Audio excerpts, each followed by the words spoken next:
কি ভাবছেন? আর কদিন পরই উচ্চশিক্ষার জন্য যুক্তরাষ্ট্রে পাড়ি জমাতে চান?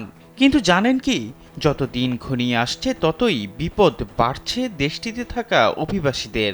ক্ষমতার প্রথম দিন থেকেই বিপুল পরিমাণ অভিবাসীকে দেশ থেকে তাড়াতে চান নির্বাচিত মার্কিন প্রেসিডেন্ট ডোনাল্ড ট্রাম্প।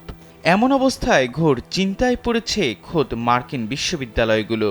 বিপুল সংখ্যক বিদেশি শিক্ষার্থী আর কর্মীদের প্রতি জারি করা হয়েছে জরুরি নির্দেশনা। কি আছে সেই নির্দেশনায়? ট্রাম্পের খড়গহস্ত থেকে বিদেশি শিক্ষার্থী ও কর্মীদের বাঁচাতে জোরে সোরে তৎপরতা শুরু করেছে মার্কিন বিশ্ববিদ্যালয়গুলো। এরই মধ্যে ট্রাম্পের অভিষেক অনুষ্ঠানের আগেই বিদেশি শিক্ষার্থী ও কর্মীদের ক্যাম্পাসে ফিরে আসার নির্দেশনা দিয়েছে বিভিন্ন মার্কিন বিশ্ববিদ্যালয়।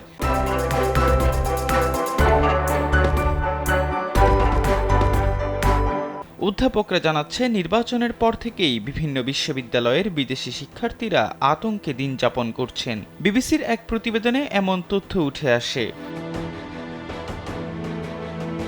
যুক্তরাষ্ট্রের উচ্চশিক্ষা বিষয়ক অভিবাসন পোর্টালের তথ্য বলছে, দেশটিতে 4 লাখের বেশি শিক্ষার্থী উচ্চশিক্ষা গ্রহণ করছে যাদের প্রয়োজনীয় নথিপত্র নেই।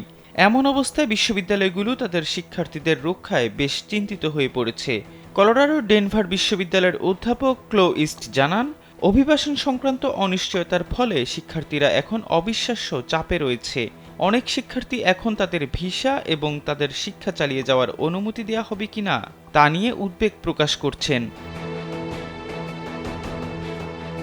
নভেম্বরে ইউনিভার্সিটি অব ম্যাসাচুসেটস বিদেশি শিক্ষার্থী ও শিক্ষকদের জন্য একটি ভ্রমণ নির্দেশনা জারি করে।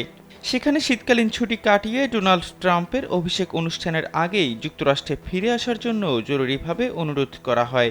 নির্দেশনায় ট্রাম্পের প্রথম মেয়াদের অভিজ্ঞতার কথা উল্লেখ করে এমন অনুরোধ জানায় বিশ্ববিদ্যালয় কর্তৃপক্ষ। একই ধরনের নির্দেশনা জারি করেছে ম্যাসাচুসেটস ইনস্টিটিউট অফ টেকনোলজি এবং ওয়েসলিয়ান ইউনিভার্সিটিও। এসব বিশ্ববিদ্যালয় তাদের শিক্ষার্থী এবং কর্মীদের ট্রাম্পের অভিষেকের আগেই যুক্তরাষ্ট্রে ফিরে আসার আহ্বান জানিয়েছে। ইয়েল ইউনিভার্সিটিতে ইন্টারন্যাশনাল স্টুডেন্টস অ্যান্ড স্কলারদের অফিস চলতি মাসে একটি ওয়েবিনার আয়োজন করেছে, যাতে সম্ভাব্য অভিবাসন নীতি পরিবর্তনের বিষয়ে শিক্ষার্থীদের উদ্বেগ প্রকাশ নিয়ে আলোচনা করা হয়। 2017 সালে হোয়াইট হাউসে নিজের প্রথম সপ্তাহে ট্রাম্প এক নির্বাহী আদেশে উত্তর কোরিয়া, ভেনেজুয়েলা এবং বেশ কয়েকটি মুসলিম দেশের নাগরিকদের যুক্তরাষ্ট্রে ভ্রমণ নিষিদ্ধ করেন। তার প্রথম মেয়াদে শিক্ষার্থী ভিসার উপর সীমাবদ্ধতা আরোপের প্রস্তাবও করা হয়েছিল। এহসান আব্দুল্লাহ, কালবেলা ডেস্ক।